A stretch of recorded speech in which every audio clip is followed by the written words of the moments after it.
Hey y'all, I'm Jerdy, and in this video, we'll be going over Molten Core in Phase 4 of Season of Discovery. Now, as I'm recording this, it is currently week 2 of the raid being out, and we've already seen a lot of changes to it. So I'm going to go over all those changes to y'all, how I personally felt about the raid, and how I think most guilds will handle the raids going forward after all these changes have gone through.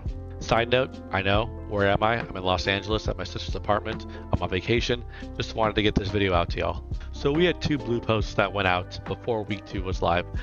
And the first one had the biggest update in that the fire resistance criteria was slightly nerfed, in that you wouldn't just get one shot for not having the proper fire resistance. So if you didn't know, if you didn't have 96 fire resistance on heat 2 or 226 fire resistance on heat 3, you would just instantly die to any fire mechanic in Molten Core. It would show up in the logs as conflagration. Blizzard has changed this, stating their reasoning being they want players who are relying on resistance totems or paladin auras to have a chance to still survive if they're out of range of that aura or totem. Personally, I guess it's cool. I kind of liked the live or die mechanic of this, but I can see how for a lot of guilds it's kind of put them on the struggle bus. Now, granted, week 1 going into heat 3 should be hard, right? You're skipping a lot of steps, as Blizzard stated in their interview. You are skipping steps to get to that level with the fire resistance provided from tier and crafted materials. But with this change, a lot more guilds now should be able to enter heat 2 and heat 3 faster than they probably intended.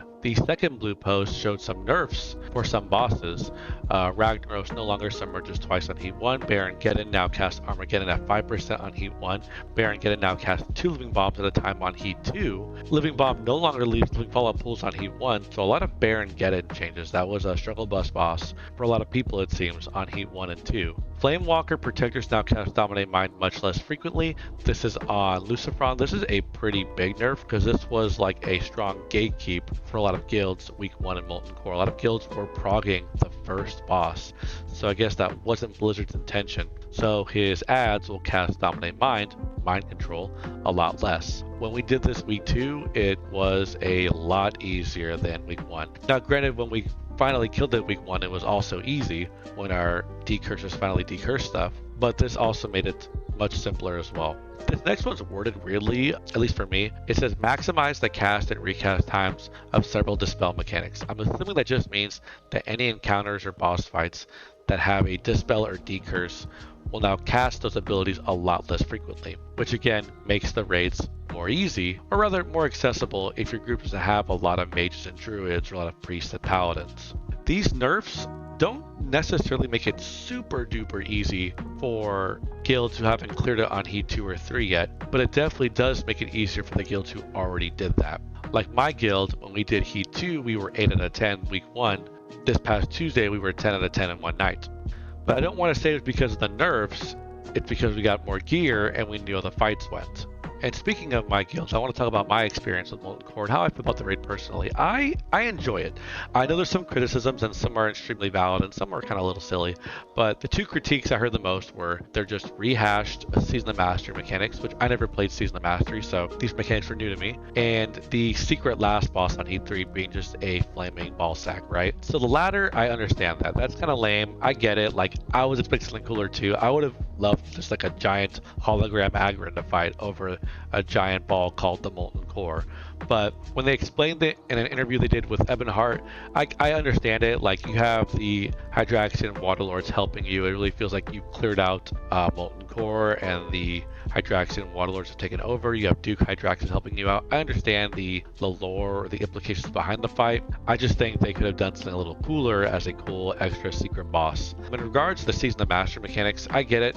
For those who played Assam, it's like, okay, this is nothing new. But for those of us who didn't play, which I would expect a lot more didn't than did, it was fun. I really enjoyed the raid. I had fun progging it with my guild on heat 2, but I still had fun doing some actual progression in a classic version of the game. I know a lot of guilds who went to heat 3 week 1 either took a long time to clear it or had to drop to heat 2 or even heat 1 to finish the raid. So in a sense of having actual progression but actually clearing the raid, it was a pretty fun time for our guild. So next week, week 3, we're going to be doing heat 3 for the first time, and I'm super excited to test that out as well and hopefully get that 11th boss, the Molten Nutsack, down. But yeah, overall, I think it's fun. I liked it. I like Molten Core. It's not as sleeper as OG Molten Core, although it is weird that some fights are like significantly easier than others. Like Gar took some time for us to kill. Baron Geddon took some time for us to kill. But then every boss at the Ragnaros, we just one-shot without even thinking about it.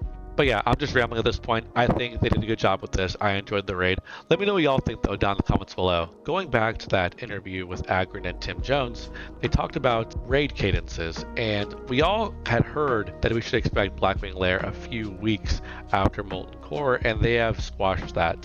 So it looks like we're getting slightly longer cadences, not as long as Classic 19, but I'm going to expect about 2.5 to 3 months in between each raid, which I'm happy to hear because I really want to level my alts and I really want to try out different characters in Season of Discovery now that we're at the end game part. So while we're on that subject of alts and leveling, I got a little curious in /Hood around some areas like Elwyn, Westfall, and Redridge, and saw a healthy amount of people, like 20 plus in each zone, leveling up a character. And it really feels like Season of Discovery is sort of reset now that we have endgame content out, now that we've hit level 60. It feels like almost a new game has come out to us, and people are giving it another shot, or they're just leveling new characters. It's a relief because I don't know about y'all, but I was really tired of seeing these YouTubers, and I'm not trying to bash them. I was tired of seeing all these videos like why I'm not coming back for Phase 4, or Phase 4 isn't enough for me, why I'm quitting SoD. I'm like,